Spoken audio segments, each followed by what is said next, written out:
So, eto na nga, mga sangkay, ang bansang Taiwan ay naglabas po ng malakas na puwersa. Pagpapakita po ito ng kanilang malakas na pangdepensa laban po sa China.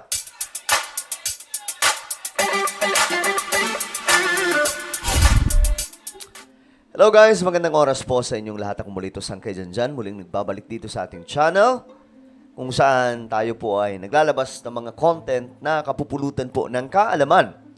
No? At international news po tayo ngayon patungkol po dito sa Taiwan. Kasi umiinit po yung tension diba? Anyway, bago tayo mag-umpisa, comment po sa ibaba ng hashtag Solid Sangkay. Kung ikaw ay isang Solid Sangkay, kasama po ang inyong mga lugar. Okay? Para magkakilala po tayo dito. Sa mga nanonood po sa Facebook, i-follow nyo po yung ating Facebook page. At sa mga nanonood man po sa YouTube, wag nyo pong kailimutan na i-subscribe ang ating YouTube channel dahil tayo dito ay 1.3 million subscribers na. So ilang tulog na marating na po natin ang 1.4 million subscribers. So yun na nga mga sangkay. Eto na, pag-usapan po natin itong Taiwan na naglabas po ng malakas na puwersa. Pinakitaan po ng malakas na puwersa itong China. Kasi mga sangkay, nakaraan, itong China, bigla pong pinalibutan ang Taiwan. Sobrang daming mga kasundaluhan at mga warship at mga pandigma sa himpapawid ang nagpaikot-ikot po sa maliit po na isla ng Taiwan.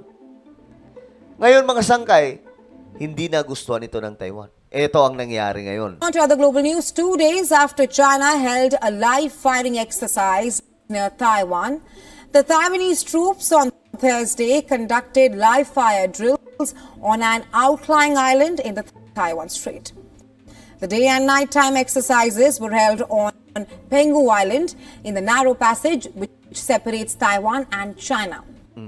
Taiwan's defense ministry called it a part of regular exercise held over several days by Taiwan, during which it said that the Taiwanese soldiers practiced preparing for combat in the event of Chinese air and sea infiltration of the island. Ayun na. Ayun ang nangyari mga sangkay, no? Itong kanilang tinatawag na live fire military exercise ay bahagi po ng kanilang paghahanda ng gagawin po nitong China ng pag-invade dito po sa Taiwan. Alam nyo ngayon mga sangkay, ang China, ang ginagawa po nito ngayon, syempre kung i-invade po nila itong Taiwan, kailangan, gusto po nila, wala po sila gaanong problema. Ang problema nga mga sangkay, dito pa lang sa Asia, marami po silang mga kaaway. Andyan po yung India, Japan, Pilipinas, South Korea, at marami pa pong mga bansa. Ngayon, ang ginagawang estratehiya nitong China, magbawas ng kaaway dito sa Asia. Kinakaibigan na po yung India, nakikipagkasundo na sa India, at balak na rin po nila makipag-reconcile dito sa Japan. So, itong strategy mga sangkay, para po maibsan ang kanilang malaking problema just in case na mangyayari yung kanilang pag-invade muli. Ano ba tawag doon? Pagbalik muli sa kanilang kapangyarihan dito sa Taiwan. Kasi sinasabi po talaga ng namumuno ng China na kahit anong sabihin ng mga authorities ng Taiwan, bahagi pa rin daw po sila ng One China. Ang madaling sabi, hindi namin kayo bibitawan. So ngayon, ang Taiwan naninindigan. Gusto namin umalis na. Ayaw na namin sa authoritarian system ng China. Ngayon, iniipit na po yung Taiwan. Kaya nga lang, itong Taiwan, matindi mga sangkay. Kung naglalabas po ng malakas na puwersa itong China, may ilalabas din po silang malakas din puwersa. While flares lit up the night sky as troops using mortars, machine guns, Grabe, no? Gabi pa nila ginawa, mga sangkay, and grenade launchers unleashed a barrage of fire and provided cover for the tanks and armored vehicles during one of the drills. Grabe. So, gabi. Gabi itong military drill nila, mga sangkay. Ano yung preparation just in case na gabi lumusob itong China, at least ready sila. 假想敌是敌军利用夜间视线不良的状况，对 The hypothetical scenario for this exercise was enemy forces take advantage 我 of 敌军对我军实 poor 施 night time visibility to attempt a landing. Okay.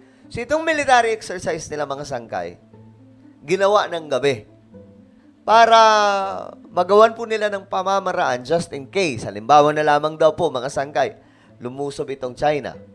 Tapos, gabi. Hindi ba pag gabi mga sangkay, medyo hindi ready ang lahat niyan eh. Pag gabi lumusob ang China, anong kanilang gagawin? So ito yung kanilang ginawa. Siguro mga sangkay, may mga naririnig na rin po silang mga impormasyon mula sa kanilang mga intel na itong China ay nagbabalak na lumusob ng ganong klaseng oras. So dito mga sangkay, kahit gabi, ready po sila. Pinakitaan po nila ng malakas na puwersa itong China. 突击登陆。那也请国人相信我们准备好了，美丽家园。 Sabi niya mga sangkay, we ask the people of our nation to have faith in us. We are ready to protect our beautiful homeland. Galing no mga sangkay? Talagang inassure po nila sa kanilang mga kababayan. Ayon po sa kanila na magtiwala kayo sa amin. Nakahanda kami na proteksyonan ang ating bayan. 由我们守护。那也请国人相信我们准备好了，美丽家园由我们守护。 Just a day ahead of the live fire drills by Taiwan, a Chinese aircraft carrier group sailed through the sensitive waterway. Chinese Navy ships accompanied the Liaoning aircraft carrier as it passed the strait, which Beijing said was perfectly normal. That followed China's live fire. Alam nyo mga sangkay, wag naman po sana mangyari pero mangyayari po itong gagawin ng China na pakikipagdigma laban po sa Taiwan para lang pilitin na mabalik sa kanilang kapangyarihan itong Taiwan. Madadamay po ang Pilipinas. Bukod sa malapit po tayo, mga sangkay, sa Taiwan, sobrang lapit lang, di ba? Yung mapa ng Taiwan, mga sangkay, na paggigitnaan kasi. China, Pilipinas, Taiwan nasa gitna. Sobrang lapit lamang po niyan sa Batanes. So just in case na magaganap nga po itong invasion ng China sa Taiwan, possible po talaga madamay tayo mga Pinoy. Isa sa rason, yung malapit tayo. Pangalawa, kaalyado po natin ang Amerika. Diba? Yung US. Ngayon, mga sangkay, kapag since meron po tayong Mutual Defense Treaty, kung sakaling tutulong ang Amerika sa Taiwan, kailangan din magpadala ng mga sundalo mula sa atin, papuntang Taiwan. Pero, ang malaking magiging problema ng China, mga sangkay, kung ang India at Japan isasaklolo sa Taiwan.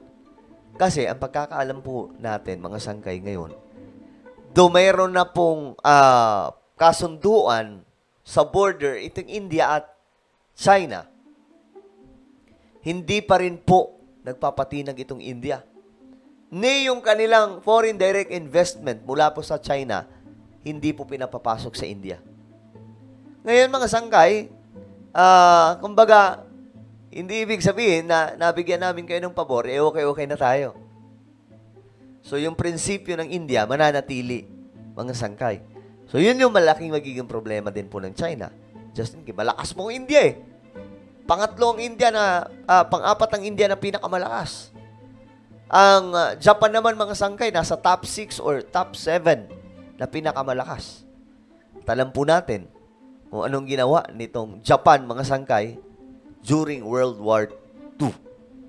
Drills near Taiwan on Tuesday and a large-scale military exercise around the island last week, when Beijing deployed fighter jets, warships, and Coast Guard vessels. Ayun. Nakaraan po yan, mga sangkay. Nagkaroon ng military exercise itong China at mukhang tuloy-tuloy po ito sa paligid ng Taiwan. Now, all those exercises were in response to Taiwanese President Lai Ching-te's National Day speech on October 10th, in which he vowed to resist any kind of annexation and insisted that Beijing and Taipei were not subordinate to each other. While China for years considers Taiwan as a part of its own territory, and in recent years, it has ramped up military activity to pressure Taipei into accepting its claims. Yun po yung ginagawa ng China ngayon. Pine-pressure po nila yung Taiwan. Pero, ang matindi dito, nagmamatigas po talaga yung Taiwan. Well, ano po ang inyong opinion tungkol po dito, mga sangkay? I-comment po sa ibaba. At mayroon po tayong YouTube channel. Ito po ay Sangkay Revelation. Dito, mga sangkay, nag-upload ako ng mga video na kapupulutan po ng kaalaman at aral. So, hanapin nyo po ito sa YouTube. Sangkay Revelation. Kapag nakita nyo na, i-click nyo po yung subscribe, i-click ang bell, at i-click nyo po yung all. Very interesting yung mga topic natin dito. So, ako na po ay magpapaalam. Mag-iingat pong lahat. God bless everyone.